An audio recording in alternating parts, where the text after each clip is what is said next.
My name is Mubarak, and this is En Masse.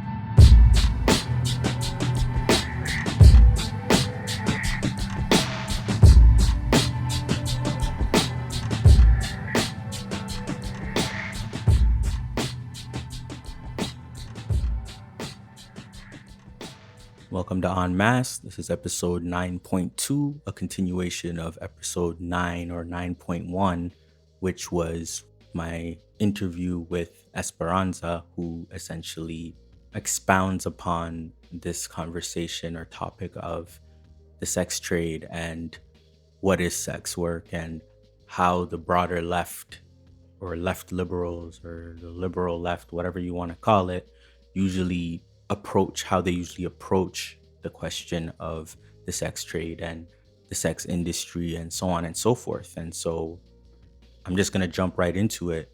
Thank you for everybody that's been supporting the podcast. If you want to continue to support, you can go to patreon.com/enmasspodcast. Again, the topics being discussed sometimes refer to violence or sexual violence. Just be mindful, and I'm just going to jump right into it. Don't want to waste too much time. So I hope you enjoyed this episode.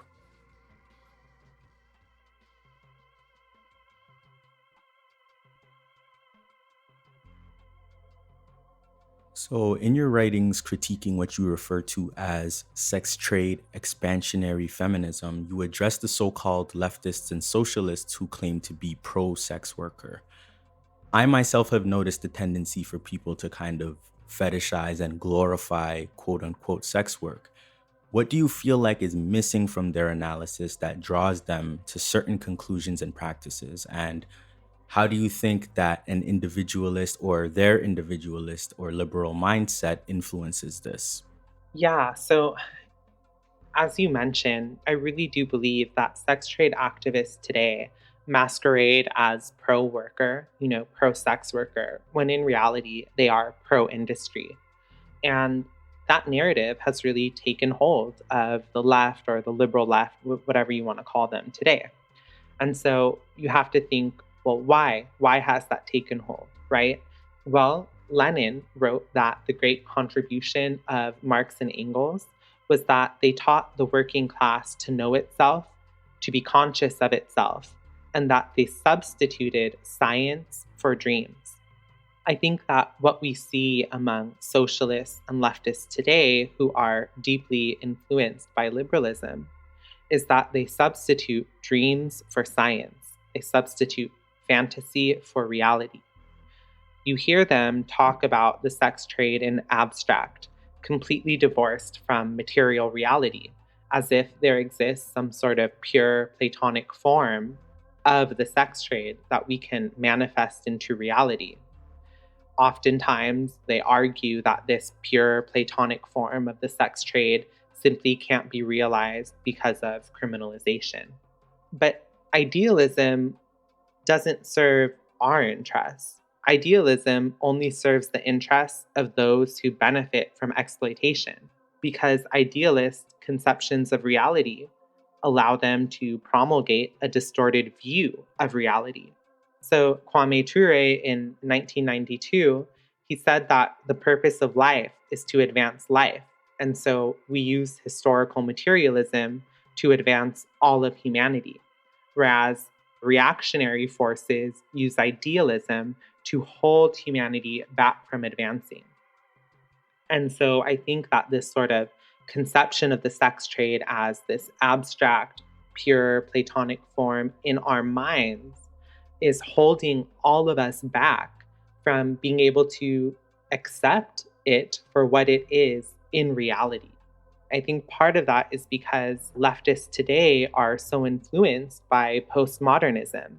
Those who are influenced by postmodern feminism don't actually speak of prostitution. They speak of these sort of grandiose concepts of autonomy, agency, and choice. The problem, of course, is that when you're talking about agency, there is no agency outside of the social and economic forces which the agent is embedded in. Also, is that agency itself is not neutral. So When you watch the cultural revolution era film Breaking with Old Ideas, you see that there are really two groups of students in one of the scenes, both of whom use their agency. The difference is that one group uses their agency to advance socialism, and one group uses their agency to practice capitalism. And so, in this sense, applying that lesson to conversations around the sex trade, sure, we all have agency, but are we using that agency to allow capitalism to commodify our bodies and legitimize it? Or are we using that agency to fight capitalism, fight the oppression of women, nationally oppressed people, and advance socialism?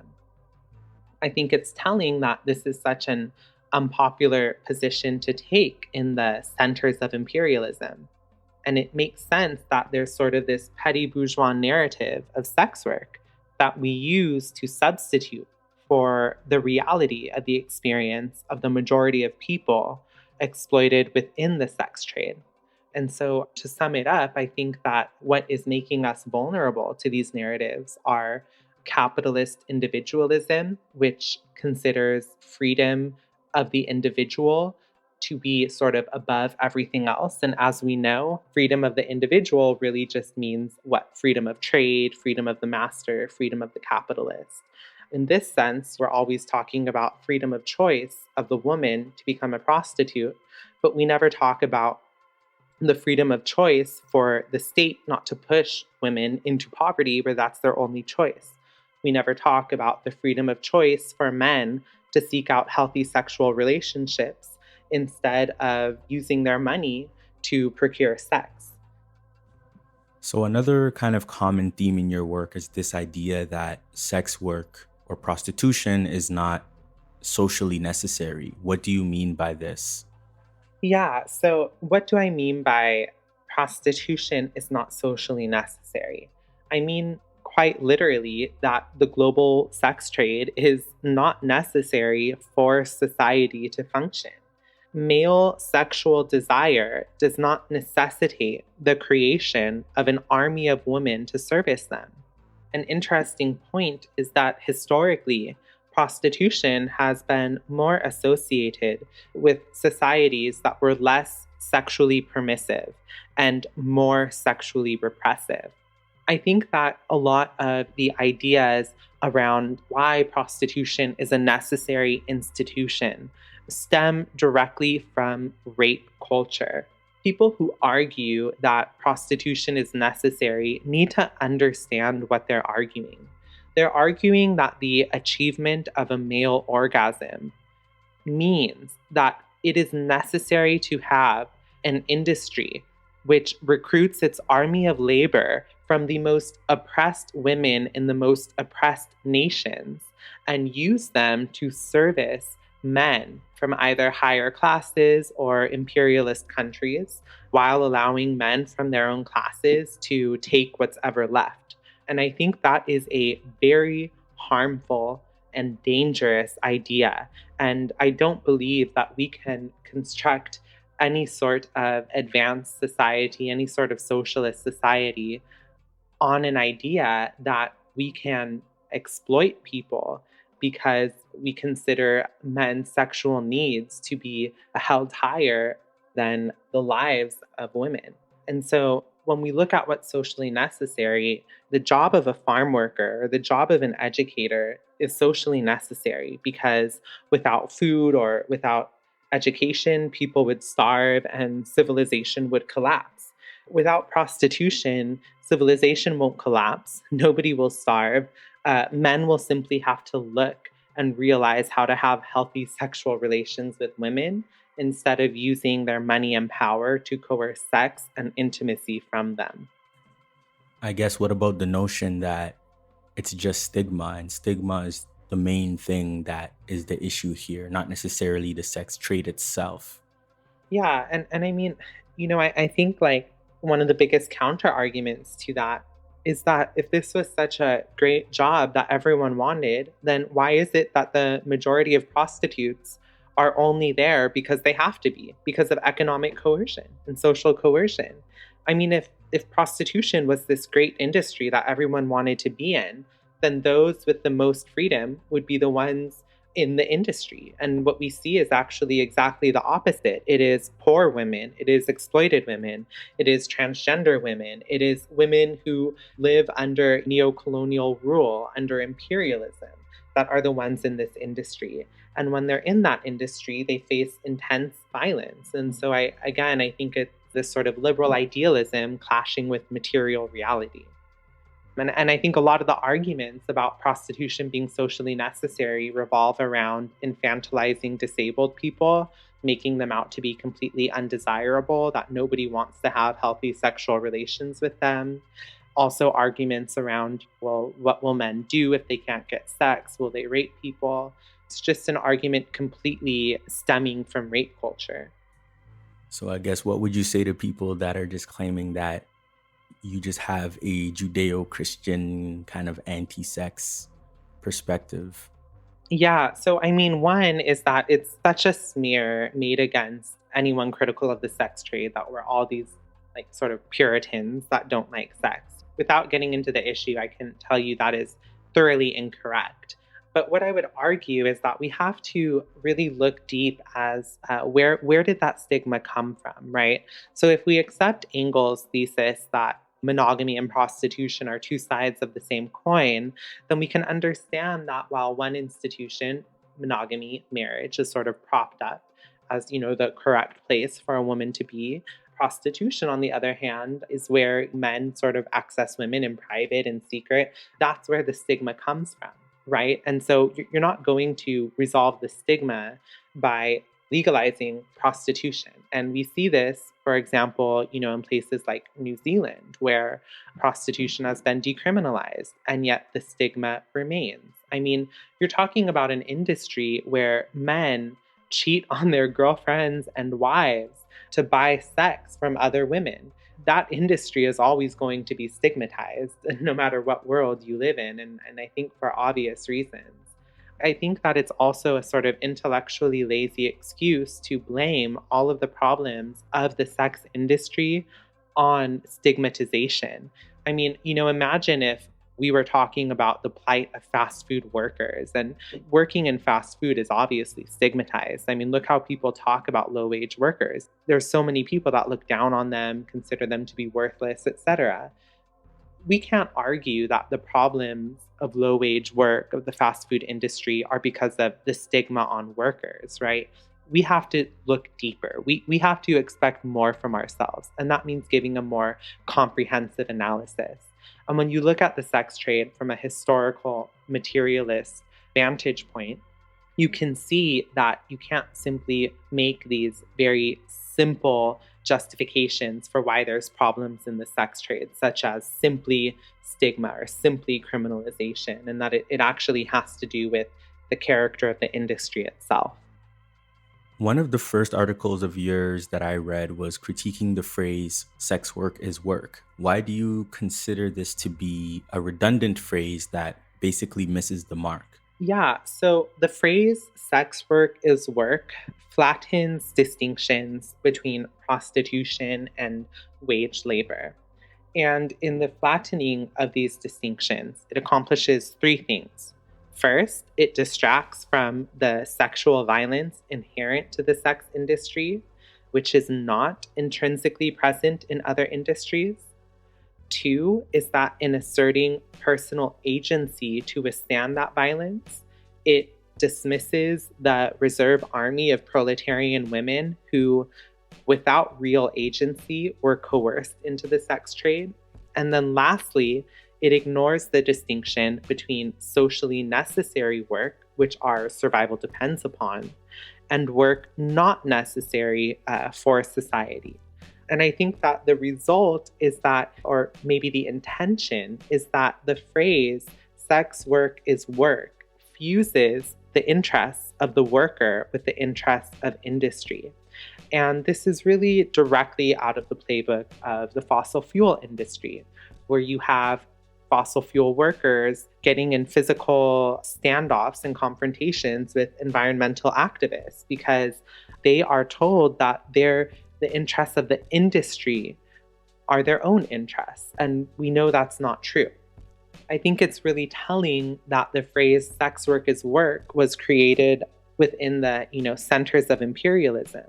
And I think that instead of arguing whether prostitution is work or not, we should simply accept that there's plenty of things which are work. I mean, prison labor is work, slave labor is work, child labor is work, but that doesn't mean that it's okay. That doesn't mean that we should seek to legitimize and expand those practices or those industries. And so, I think sometimes there's this sort of conservative critique of liberals that, in the face of any criticism, they just sort of throw out these like automatically programmed phrases like sex work is work, trans women are women, et cetera, et cetera.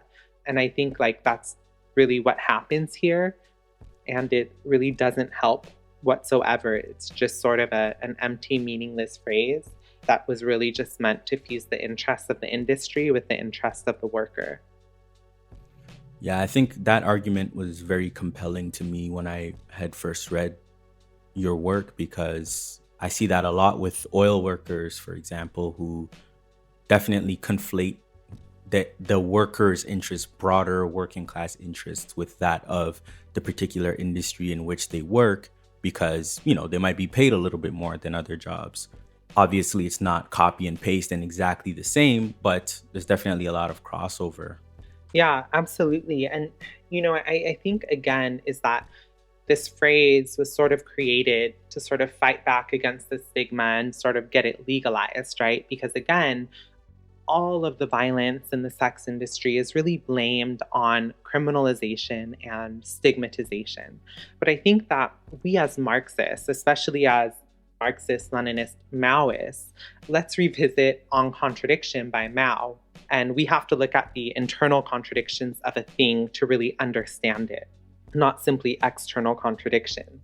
And so one of the analyses I'm trying to develop is, what are the predominant contradictions internal to the sex trade? And one that really crossed my mind after reflecting on my own experience is what I would call the contradiction between the buyer and the bot, or between the prostitute and the client. And I think that when you look at the buyer, whenever a buyer in any situation wants to buy a commodity, he's concerned with that commodity's use value. The seller, on the other hand, is concerned with the commodity's exchange value. In the situation of prostitution, of course, the client is concerned with the use value, which has to do with using her body so he could get off. And the woman is concerned with exchange value. She wants to make money. Well, because of the class division, we know that the woman needs the money more than he needs to get off. So there's always this sort of imbalance of power. And unlike other forms of work, that struggle between the buyer and the bot, the prostitute and the client, plays itself out inside and over her body. And this is not a conclusion I would have come to if I didn't experience it myself. But any girl who works in the sex industry knows for a fact this is what happens. The client is struggling to get as much out of you as you can. And except for rare exceptions, you're struggling to do as little as you can for the most money, while he's trying to get you to do as much as you can for the least amount of money. Well, when that struggle plays itself out literally inside of you and over your body, violence, rape, and a violation of your boundaries are bound to happen.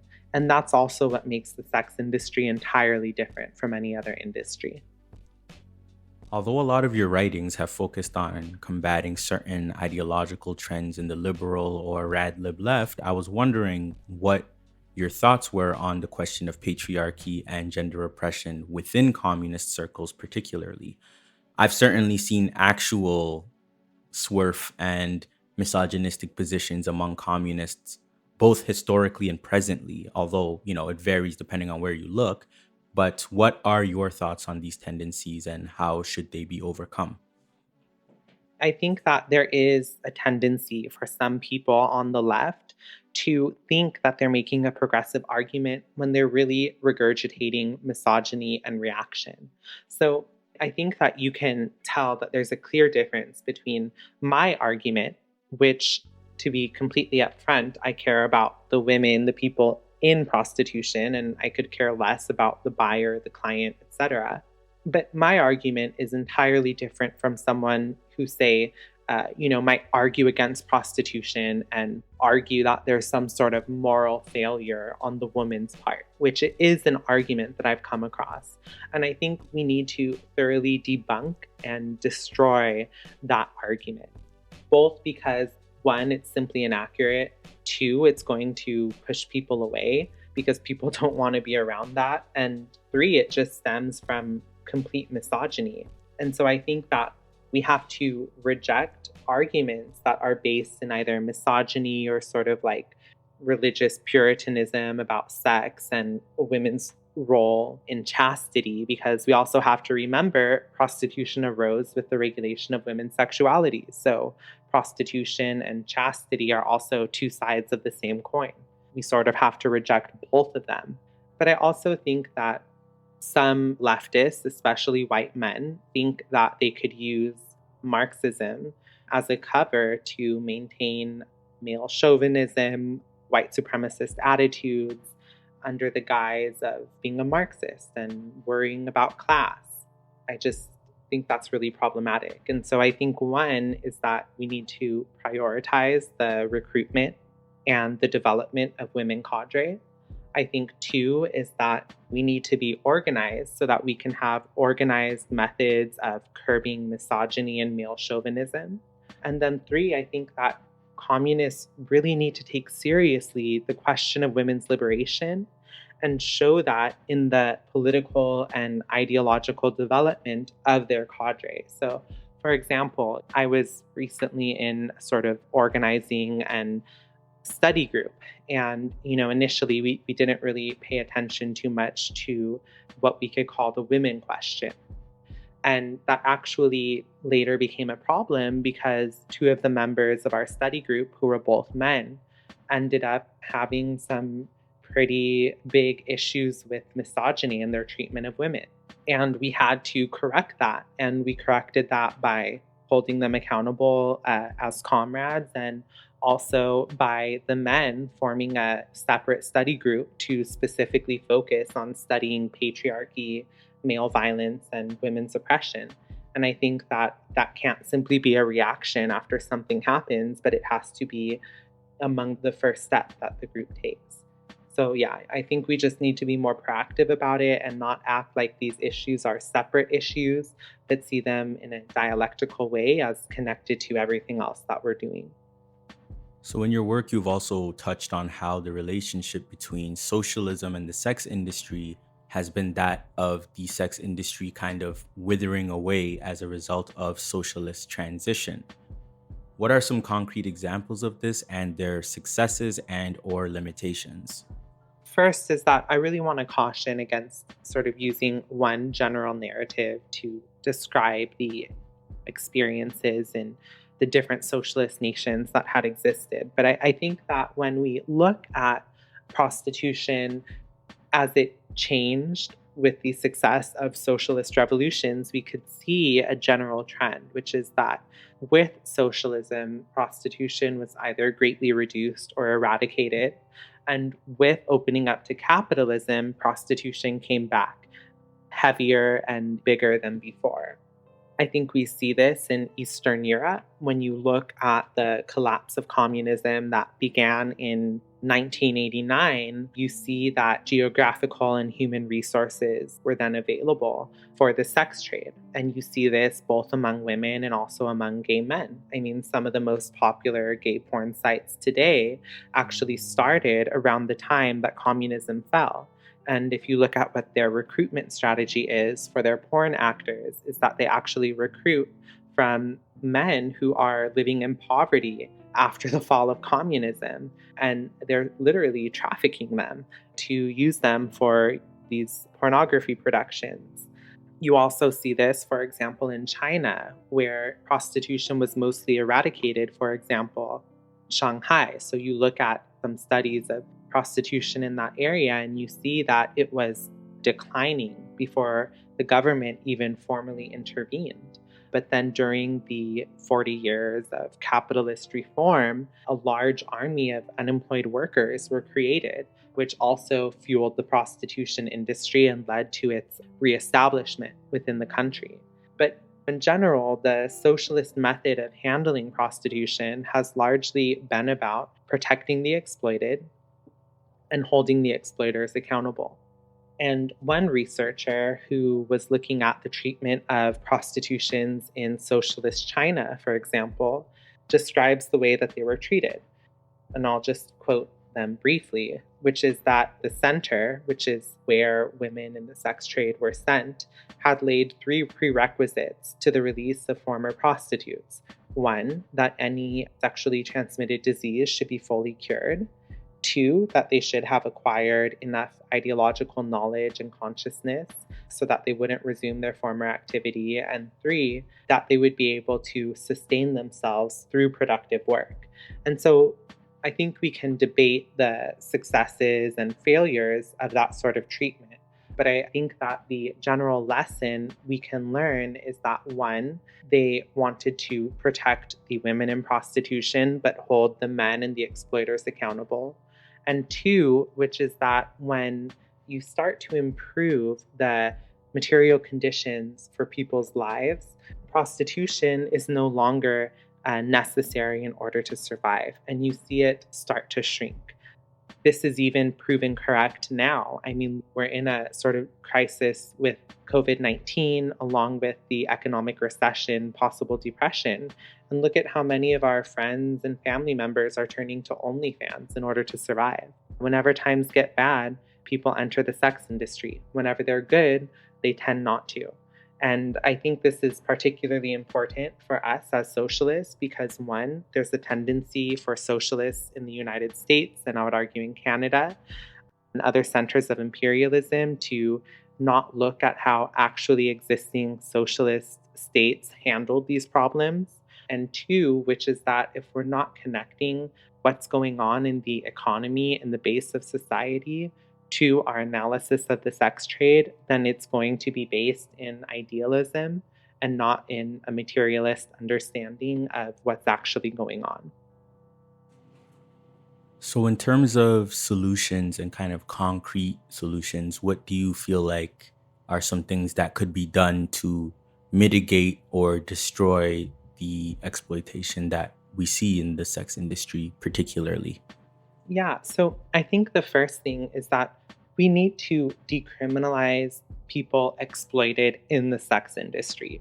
And I think that needs to be one of our top priorities. But I don't think we should decriminalize sex buyers, pimps, or traffickers. And it's important to note that the so called full decriminalization policy model being pushed by billionaires such as George Soros and their foundations would decriminalize pimps, buyers, and traffickers. The second thing is that I think we need to focus on the universal right to exit. What do I mean by that? Well, when I wanted to leave the sex trade, I knew that it was going to mean that I was going to be homeless on the streets. And that is exactly what happened. But because of what I had went through, my body would not continue working. I couldn't do it. This is the experience of women across the world in the sex trade who literally have to face the reality every day of either staying in prostitution even after you've been raped, beaten, etc., or starving, going homeless, or even dying. We need to ensure the universal right to exit. If a woman or a man wants to exit the sex industry, they need to have housing, employment, access to medical care, including mental health care, food, etc. Right now, capitalism has made our lives completely precarious, unstable. We need to at least secure the right to exit for these women. And interestingly, nations that have decriminalized pimping, buying, and trafficking, you see that because they consider sex work like any other kind of work, there's no real focus on exit programs. And so we need to focus on the right to exit. The second thing is, I think, fighting the glamorization of the sex trade. There's a very dangerous narrative right now going around to young girls that the sex trade is just like any other job. And if you want to be a sex worker, go ahead and do it. And there's nothing wrong with that. And I think what you're doing is you're raising a generation of young women to normalize rape, to normalize coercive sex, to normalize male violence. I mean, if you send your daughter into the sex trade, she's going to get raped. She's going to experience male violence. And I don't think we want that for any of our friends or family or any woman on the face of this earth to experience. And so I think we have to combat the glamorization of the sex trade.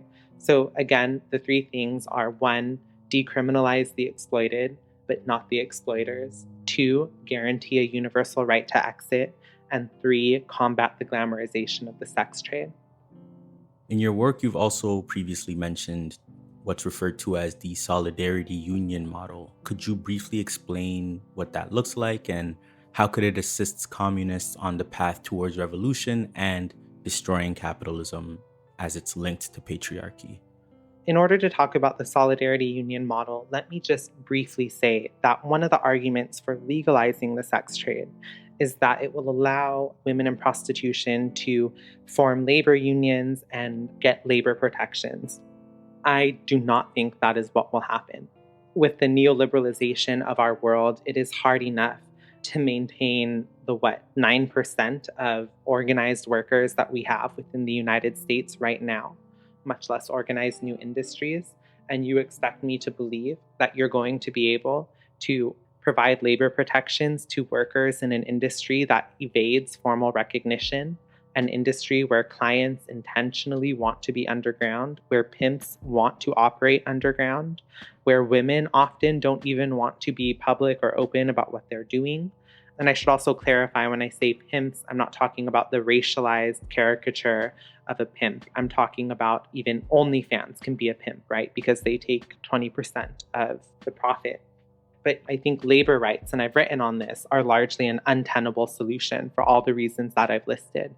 And you could see in other so-called sex worker unions that they typically end up advocating on the interests of pimps and traffickers and not for actually women in prostitution. They don't have labor disputes. The first big prostitute union was founded in part by Douglas Fox, who was a pimp. That being said, I don't think that we should write off any ability to organize women in the sex trade. I think that the reality is this is not an industry that's going to go away with a snap of our fingers. And so by organizing into a sort of solidarity union model, people in the sex trade can keep each other safe by organizing around abusive or bad clients, assisting each other when they are ready to exit the sex trade, forming defense committees to help defend each other against police, against pimps, against traffickers, against violent clients. And I think that that is a model that just really hasn't been explored, but that we should explore. And I think it's also happened organically in some places. So there's like an example of women in the sex trade in Nepal who, upon exiting, sort of form a group and literally station themselves in certain areas to sort of rescue women who are being trafficked for the sex trade and help provide them with what they need to build their life again. And so I think we should explore that solidarity union model a little more. So, for one of our final questions, I wanted to ask you about the question of men or even boys that might be exploited in the sex industry. How do we account for that also? Because although it's clearly the case that the industry overwhelmingly exploits women and men are overwhelmingly who benefit from the industry, there's also people that are men or especially young men and boys that sometimes end up in the industry as well. So how do we account for that? Yeah, so that's a great question. As we know, the sex industry or prostitution, it does stem from the appropriation of women's sexual and reproductive capacities, from the enslavement of women, and from patriarchal societies. But as Marx and Engels wrote in the Communist Manifesto, I forgot the exact quote, but they say that sort of capitalism turns everything fluid into liquid and proliferates it. And so what we're seeing today is that an institution that primarily relied on women, with certain male exceptions, under capitalism now has opened up to also commodify the bodies of men and boys, specifically young men and boys from lower classes. And this is not surprising at all because capitalism is premised on endless growth. It's constantly looking for new ways to commodify things, to bring it into its orbit.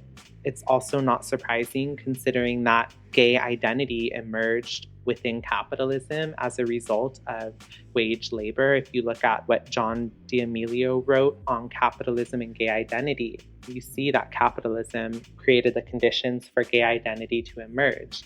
And so when you look at those two factors, namely one, the emergence of gay identity under capitalism, and two, the nature of capitalism to continuously expand exponentially and commodify everything, it makes sense that an institution which in the past primarily subjugated women is now subjugating and exploiting men and boys from the lower classes. And so while I think prostitution retains its gendered character is not necessarily a necessary component of the industry. And so I think that young men and boys who are exploited in the industry are exploited in similar, if not the same ways as women. And that, again, it sort of makes the case for class solidarity in that we have more to gain by sort of coming together across gendered lines as a class in ourselves than we do sort of fighting each other. And that's why I think proletarian men need to unite with proletarian women and queer men of their own class who are being exploited. And they do that not by being clients, but by being comrades.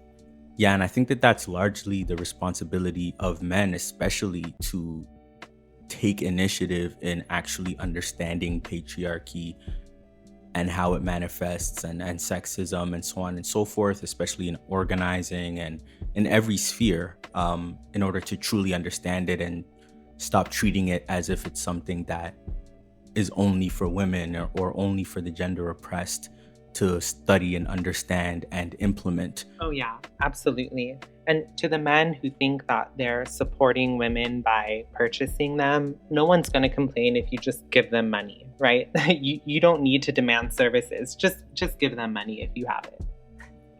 That's a great point.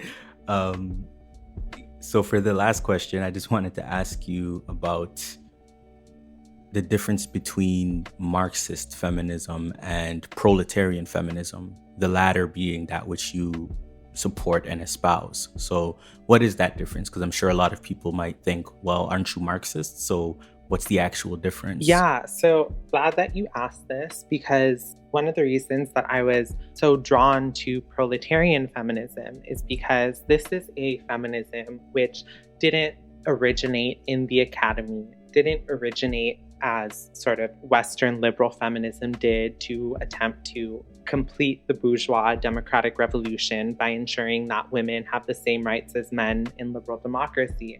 This is a feminism that arose out of the trenches, the fire of revolution.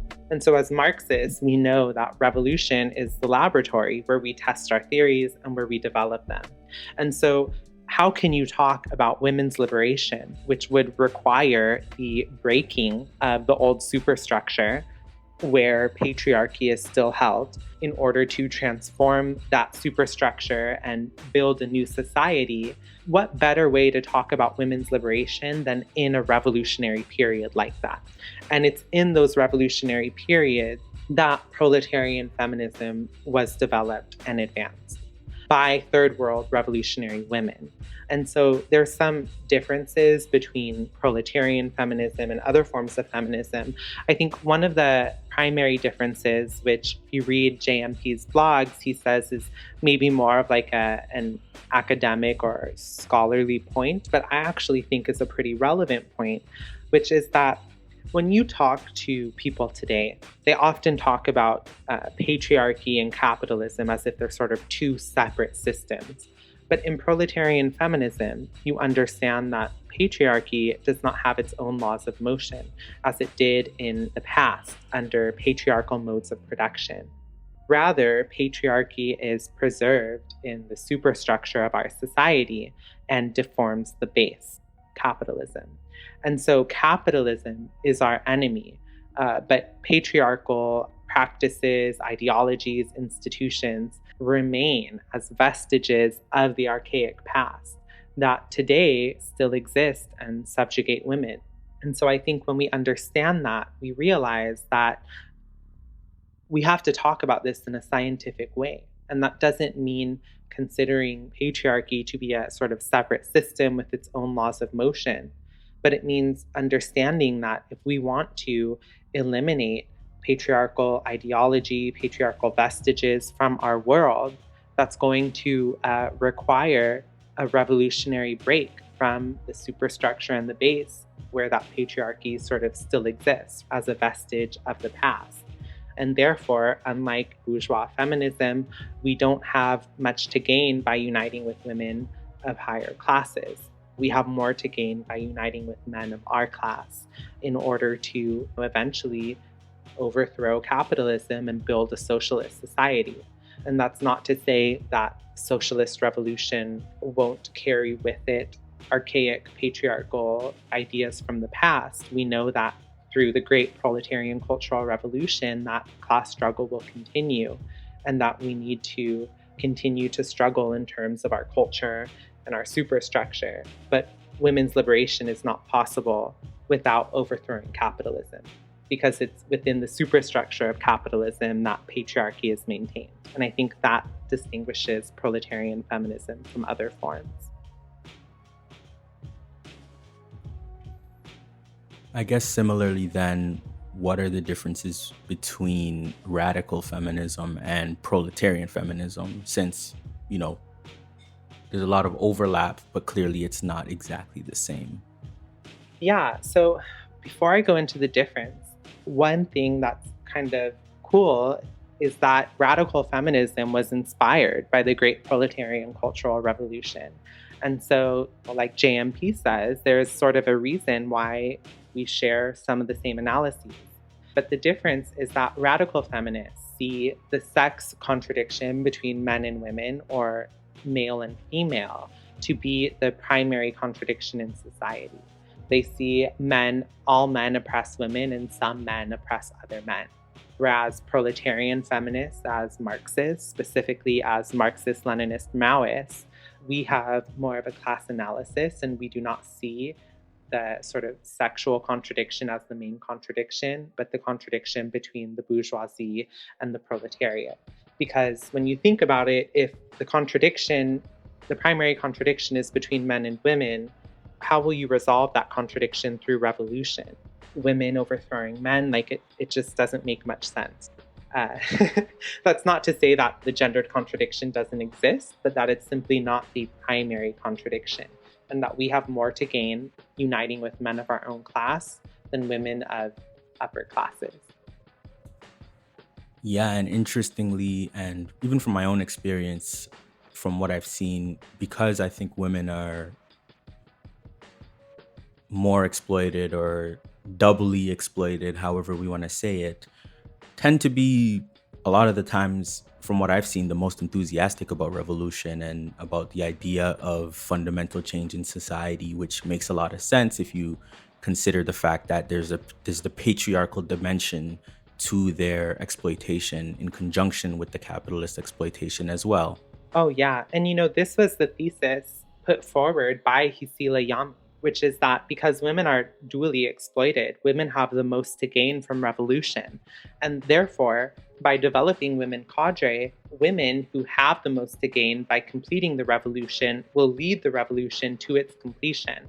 And to put it in casual terms, are less likely than men to sell out. So that is the conclusion of my interview with Esperanza. If you want to follow Esperanza, you can go to @EndClassSociety on Twitter. That's @EndClassSociety.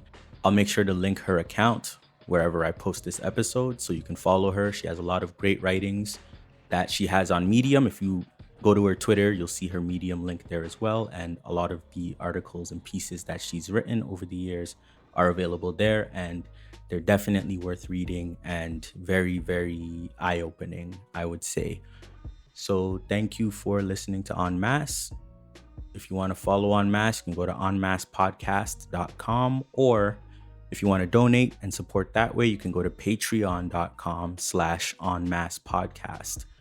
So thank you very much for engaging and listening to this episode.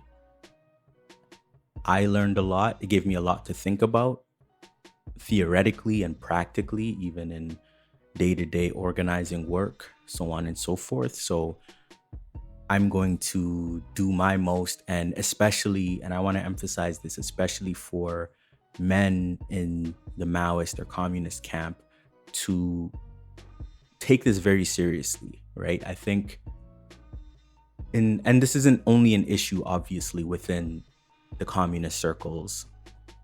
It's a broader issue. It's a societal issue beyond that as well, which is why it's even more important that we engage with it head on, especially for men, you know. And I think a lot of people have this conception that if women are organizing in communist circles or as communists, that it's their job to understand and deal with the quote unquote women's issues, right? But that, I think that's a huge problem, right? And it leads to incorrect practice that hinders the broader movement as a whole. So it is important for us to criticize and be wary of our male chauvinism that shows itself and displays itself in many different ways. And I think understanding those practices for organizing with other women or gender oppressed people is very important, so as not to reproduce patriarchal ideology and reactionary ideology. And I think that's very important. And it shows up in big ways and small ways in organizing in any circle. So I think it's crucial to be that much more intense about understanding it, studying it, and even reading feminist works outside of the communist sphere is important too, right? Because there are always things to be synthesized, and even if there are incorrect underpinnings, a lot of the times it's rare that something is 100% incorrect a lot of the time. So it's still important to engage with things we know have limitations, right? Because even with those limitations, sometimes there are aspects that are useful or that even just help us develop our own understanding more accurately. So I just wanted to emphasize that. And again, thank you so much for listening to En Masse and supporting En Masse.